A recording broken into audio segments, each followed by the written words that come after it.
Xbox Series S is, hands down, the cutest console of the next generation. It's also the least powerful. The Series S can hit resolutions above 1080p, but it doesn't support 4K gaming, and it has significantly less storage than the Xbox Series X or PlayStation 5. And, of course, it doesn't have a disk drive. That said, the Series S is a formidable next-gen console that happens to be wrapped up in an adorable package.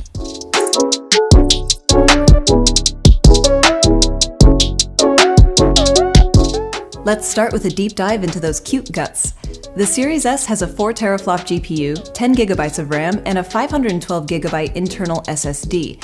In practice though, the console has 362 gigabytes of free space at launch, with the difference lost to preloaded software and background functions.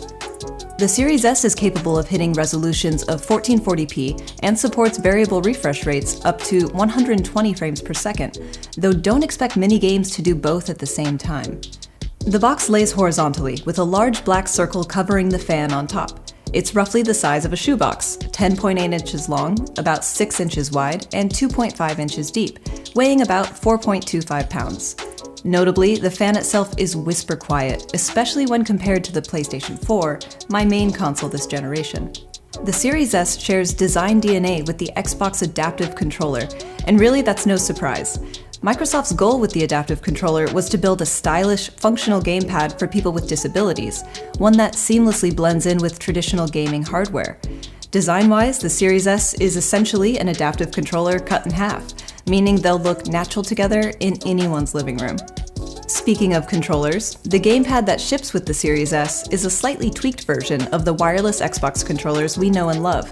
Microsoft added a small share button to the center of the gamepad, and the D-pad is a complete circle, similar to the Elite. Otherwise, it's fully matte, with light texturing on the grips and the bases of the triggers and bumpers. For Xbox players, it feels like home.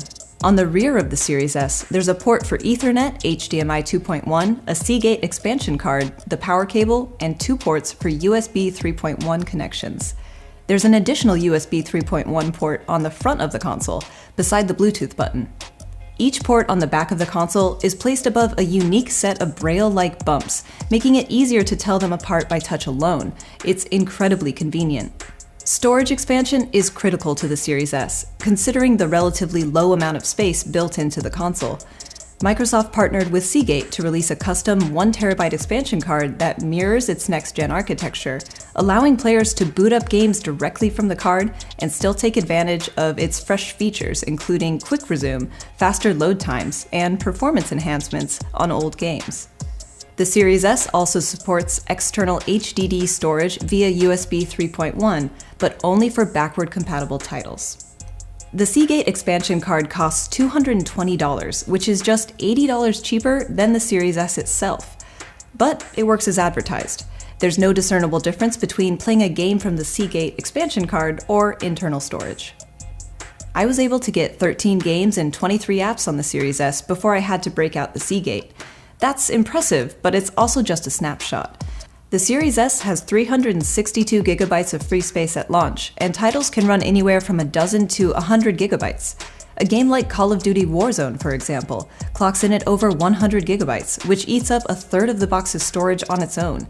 Thankfully, streaming apps like Netflix and YouTube usually take up less than 100 megabytes each. The boot-up process encourages players to download the Xbox mobile app, which makes it easy to sign in and set up the console from your phone.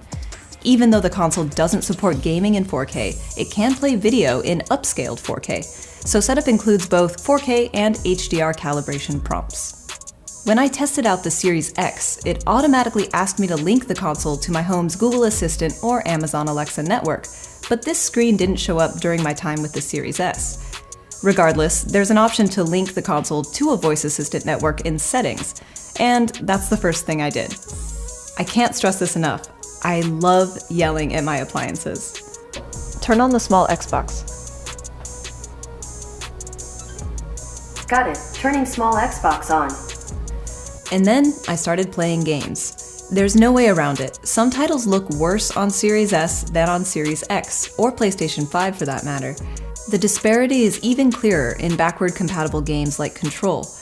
Due to the console's small amount of RAM, Series S games are upgraded from their Xbox One S versions, rather than the more powerful One X. Control and many other multi-platform games run at less than 1080p on the One S, and unless they employ dynamic resolutions, they'll look the same on Series S. By no means is this a game-breaking or console-ruining observation, but 4K gaming is becoming the norm, and one of Microsoft's next-gen devices simply can't cut it. The Series S technically supports games at up to 120 frames per second, a factor that's much more important than resolution in competitive play. But again, this isn't going to apply to most games. Take Fortnite and Destiny 2, for example. They're both targeting 1080p and 60 frames per second on the Series S. Forza Horizon 4, which maxes out at 30 frames per second on the standard Xbox One, is available at 60 frames per second on Series S. And Gears 5 multiplayer hits 120 frames per second. Even without 4K, the Series S supports incredibly smooth gameplay. The Series S employs all the HDMI 2.1 tricks that the Series X does, automatically piping HDR, variable refresh rate, and game mode settings to supported televisions. It also has quick resume and faster load times for backward-compatible titles, two features that make the new Xboxes sing. Quick Resume allows players to cycle through a handful of games without having to close them down, essentially leaving them on pause in the system's background. These games are even available via Quick Resume after a restart, meaning you can shut down the Series S, go to bed, wake up, turn the console on, and pick up your games from exactly where you left them, with no time wasted on loading screens.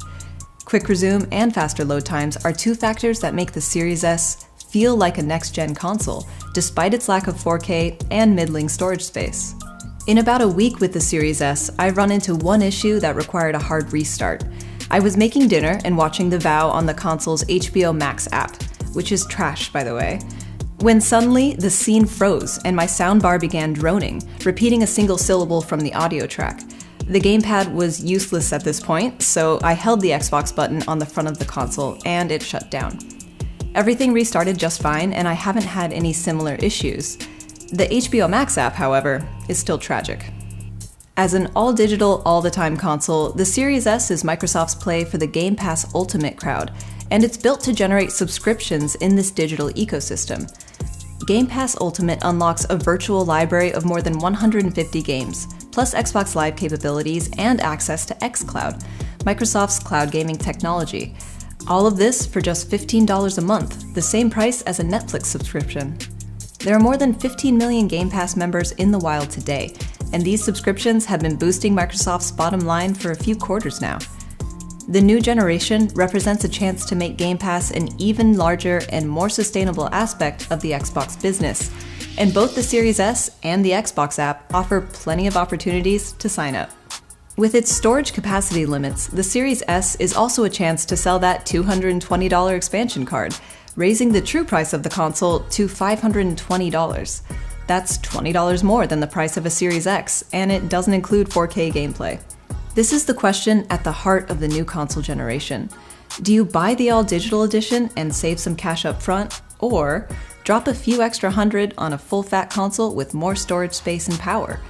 If you're eager to get your hands on a console with smoother frame rates, rapid loading screens, and quick resume, the Series S gets the job done. However, if you want a console with longevity, the Series X is a better choice.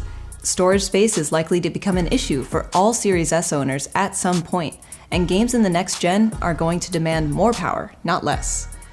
If it seems likely that you'll have to splurge for that Seagate expansion card on the Series S, it just makes more sense to get the big boy with all that storage built in.